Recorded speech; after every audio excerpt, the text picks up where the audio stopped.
तारीख तहरीके पाकिस्तान 1857 की जंगे आज़ादी। 10 मई 1857 को मीरठ के मुकाम पर बरसगीर के मुसलमान और हिंदुओं ने मिलकर अंग्रेजों के खिलाफ जंग लड़ी, मगर कामयाबी अंग्रेजों का मुकद्दर ठहरती है। इस जंग के बाद अंग्रेजों ने जुल्म और सितम की इंतहा कर दी। जंग आज़ादी में जैसा कि मुसलमान आगे आगे थे, इसलिए अंग्रेजों का निशाना भी मुसलमान बने। 1857 की जंग आज़ादी के बाद मुसलमान माशी, तालीमी और समाजी लिहाज से बहुत पीछे रह जाते हैं, लिहाजा मुसलमान अंग्रेजों से कता ताल्लुक कर देते हैं। मुसलमानों का मुस्तकबिल बहुत तारीख नजर आ रहा होता है। ऐसे हालात में सर सैयद अहमद खान मंजर-ए-आम पर आते हैं और मुसलमानों को तालीम की तरगीब करते हैं। सर सैयद अहमद खान ने बहुत से तालीमी इदारों की बुनियाद रखी, मगर अलीगढ़ कॉलेज इनकी नुमाया कामयाबी थी, जो बाद में अलीगढ़ यूनिवर्सिटी बनी। 1867 में बनारस में हिंदी उर्दू तनाज़ा होता है। दफातर में उर्दू की जगह हिंदी नाफिज करने की कोशिश की जाती है, जिसके बाद हिंदू और मुसलमानों में फासले बढ़ना शुरू हो जाते हैं। इस वक्त तक बर्र-ए-सगीर में एक ही बड़ी सियासी जमात मौजूद थी, जिसका नाम था कांग्रेस। 1898 में सर सैयद अहमद खान दुनिया फानी से रुखसत हो जाते हैं, मगर इस वक्त तक मुसलमानों के पास पढ़े लिखे बाशऊर काबिल रहनुमाओं की एक खेप तैयार हो चुकी होती है। लिहाजा मौजूदा सूरत हाल ऐसी बन चुकी थी कि मुसलमानों की सियासी रहनुमाई की जरूरत महसूस की जाने लगी थी। 1 अक्टूबर 1906 में मुसलमान रहनुमाओं का एक वफ्द वाइसराय लॉर्ड्स से शिमला में मिला और जुदागाना इंतखाबात का मुतालबा किया, जिसके बाद 1906 में मुसलमानों ने अपनी अलग जमात मुस्लिम लीग की तश्कील दी और सर आगा खान इसके पहले सदर बने। वक्त गुजरने के साथ मजहबी फसादात में शिद्दत आती जाती है। इन सारी सूरत हाल में मर्दे मुजाहिद, मर्दे कलंदर, मुसलमानों का सिपाही मंजर-ए-आम पर आता है, कायदे आजम मोहम्मद अली जिन्ना। 1913 में कायदे आजम का कांग्रेस को छोड़कर मुस्लिम लीग में शामिल हो जाना मुसलमानों के लिए बड़ी कामयाबी साबित होता है। कायदे आजम अमनो अमान के सब में बड़े अलमबरदार बनकर सामने आते हैं। इनकी काविशों से ही मुआहदा लखनऊ होता है, जिसमें कांग्रेस जुदागाना इंतखाबात करवाने पर राजी हो जाती है। 1919 में रोड एक्ट नाफिज कर दिया जाता है, जिसमें लोगों को बगैर अदालतों की कार्रवाई के शक व शुबे की बुनियाद पर मारने का हुक्म जारी कर दिया जाता है। इस एक्ट के बाद बगावतों में शिद्दत आ जाती है। अंग्रेज अप्रैल 1919 में अमृतसर में जिलियानावाला बाग के मकाम पर फायरिंग करके 1200 से जायद अफराद को मौत के घाट उतार देते हैं। 1920 से 1922 तक तहरीके अदम एतमाद चलती है। 1928 में कायदे आजम ने अपने 14 नुकात पेश किए, जिसमें मुसलमानों की अलग सियासी नुमाइंदगी और मुसलमानों के हकूक की तहफ़्फ़ुज़ की बात की गई। 1930 में मंजर-ए-आम पर आते हैं शायर मशरिक अल्लामा मोहम्मद इकबाल। 1930 में अल्लामा इकबाल अपने मशहूर खुतबा इलाहाबाद में मुसलमानों की अलग रियासत का मुतालबा करते हैं। अगले साल गोल मेज कॉन्फ्रेंस में अल्लामा इकबाल फिर मुसलमानों की अलग रियासत का मुतालबा करते हैं, मगर कांग्रेस किसी सूरत इस मुतालबे पर राजी नहीं होती।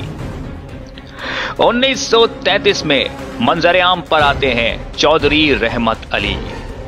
1933 में चौधरी रहमत अली एक पैम्फलेट नाउ और नेवर में नई मुस्लिम रियासत का नाम पाकिस्तान तजवीज करते हैं। इस सब सूरत हाल में कायदे आजम मायूस होकर लंदन चले जाते हैं। फिर अल्लामा इकबाल की दरख्वास्त पर 1934 में वापस आते हैं। इस अहद के साथ कि अपनी सारी जिंदगी मुसलमानों के लिए वक्फ कर देते हैं। 1937 में आम इंतखाबात मुनक्किद होते हैं, जिसमें कांग्रेस 1585 सूबाई नशिस्तों में से 707 जीत जाती है, जबकि मुस्लिम लीग के हिस्से में 106 नशिस्तें आती हैं। इस इलेक्शन के बाद कांग्रेस हुकूमत बनाती है, मगर दूसरी जानिब मुसलमान अपने हकूक से महरूम रहते हैं। 1939 में जब ये हुकूमत खत्म होती है तो मुस्लिम लीग यौम-ए निजात मनाती है। 1940 में मुस्लिम लीग का इजलास लाहौर में मुनक्किद होता है, जिसमें मौलवी फजलुल हक करारदादे पाकिस्तान पेश करते हैं, जो मुत्तफ़क़ा तौर पर मंजूर कर ली जाती है। इस इजलास में कायदे आज़म अपने खुतबे सदारत में इरशाद फरमाते हैं कि 1200 साल इकट्ठे रहने के बावजूद हिंदू और मुसलमान कभी इकट्ठे नहीं हो सके। हिंदू और मुसलमान दो अलग अलग कौमें हैं। यहीं से दो कौमी नजरिए की बुनियाद पड़ती है, जिसके बाद पाकिस्तान का मुतालबा जोर पकड़ना शुरू कर देता है और तहरीक पाकिस्तान उरूज पर पहुंच जाती है। मुसलमान अलग वतन का मुतालबा लिए तहरीकों का आगाज कर देते हैं, मगर हिंदू और सिख तकसीम की शदीद मुखालफत करते हैं। इस दौरान मजहबी फसादात उरूज पर पहुंच जाते हैं। 1200 साल इकट्ठा रहने वाले हिंदू मुसलमानों को शहीद करना शुरू कर देते हैं। 1942 में क्रिस मिशन बर्रे सगीर आते हैं, मगर कायदे आज़म और गांधी दोनों क्रिप्स मिशन की तजावीज़ को मुस्तरद कर देते हैं।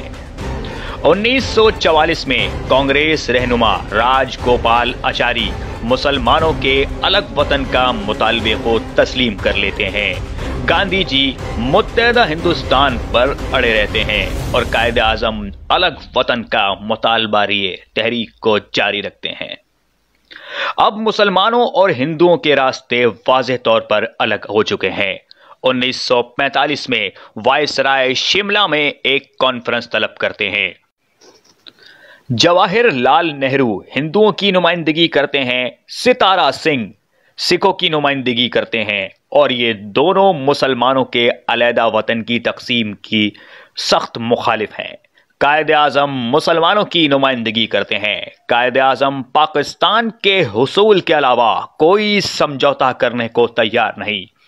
इस कॉन्फ्रेंस में मुस्लिम वज़रा की नामजदगी पर कांग्रेस और मुस्लिम लीग में इख्तलाफ हो जाता है। कांग्रेस और लॉर्ड विवल कायदे आज़म को इस कॉन्फ्रेंस की नाकामी का जिम्मेदार ठहराते हैं। विवल प्लान की नाकामी के बाद लॉर्ड विवल आम इंतखाबात का ऐलान करते हैं। कांग्रेस मुत्तहदा हिंदुस्तान और मुस्लिम लीग पाकिस्तान के मुतालबे के साथ मैदान में उतरती है। दोनों जमातें इलेक्शन मुहिम में खूब जोर लगाते हैं, पर इंतखाबात जुदागाना तरीके पर मुनक्किद होते हैं। पूरे बर्रे सगीर में मुसलमानों के लिए मरकजी असम्बली की 30 नशिस्तें मखसूस थीं। मुस्लिम लीग ये 30 की 30 नशिस्तें जीत जाती है। सूबाई असम्बली के इंतखाबात में मुस्लिम लीग ने दूसरी जमातों को शिकस्त से दोचार किया। 1945 से 1946 के आम इंतखाबात में कायदे आज़म की मौक़िफ़ की तायीद करते हैं। अब क़याम पाकिस्तान की राह हमवार हो चुकी है। 1946 में काबीना मिशन प्लान बर्रसगीर में आता है। हुकूमत साजी में शामिल होने के लिए काबीना मिशन की तमाम तजावीज़ को मानना ज़रूरी था। कांग्रेस इस प्लान पर बहुत खुश थी, मगर मुस्लिम लीग इलेक्शन जीतने के बाद इस प्लान से काफ़ी मायूस थी। तवक्का यही की जा रही थी कि कायदे आज़म इस प्लान को मानने से इनकार कर देंगे और मुस्लिम लीग हुकूमत साजी में हिस्सा नहीं ले सकेगी, लेकिन कायदे आज़म ने इस प्लान को कबूल करके कांग्रेस को हैरत में डाल दिया। अब कांग्रेस ने आधा प्लान मंजूर कर लिया, हालांकि ये पूरी हुकूमत में शामिल होने के लिए पूरे प्लान को मुकम्मल तस्लीम करना ज़रूरी था। कायदे आज़म के मुतालबे के बावजूद हुकूमत बरतानिया ने प्लान नाफिज करने से इनकार कर दिया। مسلم لیگ اس ساری صورتحال سے بہت مایوس ہوئی اور 16 اگست کو جگہ جگہ احتجاجی مظاہرے کیے گئے۔ مسلمانوں نے انگریزوں کے دیے ہوئے خطابات بھی واپس کر دیے۔ لارڈ ویول جب برصغیر کا سیاسی حل نکالنے میں ناکام ہوئے تو حکومت برطانیہ نے لارڈ ماؤنٹ بیٹن کو برصغیر لارڈ وائسرائے کے طور پر بھیجا۔ 20 فروری 1947 کو برطانوی وزیر اعظم نے اعلان کیا کہ 1948 میں برصغیر سے برطانوی راج ختم کر دیا جائے گا۔ اس اعلان کے ساتھ ہی پورے برصغیر میں مذہبی فسادات کے شعلے بھڑکنے لگے۔ 3 جون 1947 کو لارڈ ماؤنٹ بیٹن نے تقسیم ہند کا اعلان کیا۔ اس منصوبے کے تحت پنجاب اور بنگال کی تقسیم کی جائے گی۔ تقسیم کی ذمہ داری ریڈ کلف کے ذمے لگائی جاتی ہے۔ ریڈ کلف انتہائی متنازع تقسیم کرتا ہے اور نئے ممالک میں دشمنی کی بنیاد ڈال دیتا ہے۔ حالانکہ برطانوی حکومت نے 1948 میں برطانوی راج کو ختم کرنے کا اعلان کیا تھا۔ برطانوی حکومت نے 14 اگست کو پاکستان کو آزاد کر دیا۔ آزادی کا اعلان سنتے ہی ہجرت کے سفر کا آغاز ہوتا ہے۔ اپنے مال و دولت، زیور جائیداد کو ٹھکرا کر مسلمانوں نے ہجرت کا آغاز کیا۔ ہجرت کے دوران میں ظلم و بربریت کی انتہا کر دی گئی۔ نہتے معصوم مسلمانوں کو پانیان پاکستان کو شہید کیا گیا۔ ٹرینوں کی ٹرینیں کاٹ دی گئیں۔ کم و بیش 20 لاکھ کے قریب مسلمان شہید کر دیے گئے۔ بہنوں نے اپنی عزتیں بچانے کے لیے کنوؤں میں چھلانگیں لگا دی۔